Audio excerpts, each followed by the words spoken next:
From News 19, I'm meteorologist Daniel Bonds. We got our 26th named storm out in the Atlantic. The record's 27. That was set in 20. One more time. 3, 2, 1. From News 19, I'm meteorologist Daniel Bonds. We got our 26th named storm out in the Atlantic. The record is 27. That was set in 2005. So far, we've had 10 U.S. landfalls. The old record was 9, set in 1916. And back in May 27th, we did have one landfall in South Carolina, just east of Charleston. Tropical storm Bertha made landfall in late May. Here's our latest named storm, Tropical Storm Epsilon. It's going to gain some strength, possibly becoming a hurricane at some point this week. It may get pretty close to Bermuda here, but there are currently no watches or warnings associated with Epsilon. Here are the spaghetti models for the storm. Notice it stays away from the continental United States, but again, if you have interest in Bermuda, that may be a concern as this continues to develop.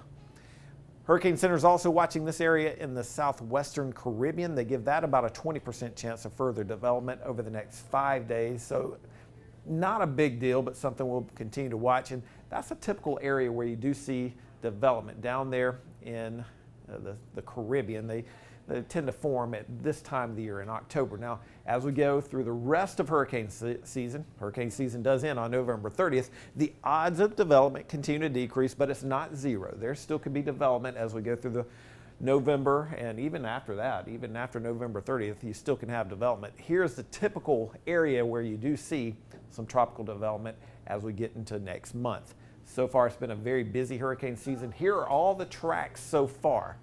26 named storms, and as we just mentioned, our latest named storm is Epsilon, and it's going to maybe impact Bermuda. Should stay away from the United States. So far, 26 named storms, 9 hurricanes. Notice NOAA's forecast was 7 to 11, and so far we've had 3 major hurricanes. NOAA's forecast was 3 to 6, so pretty good forecast from NOAA. We'll keep our fingers crossed we don't add too much onto these numbers before hurricane season ends.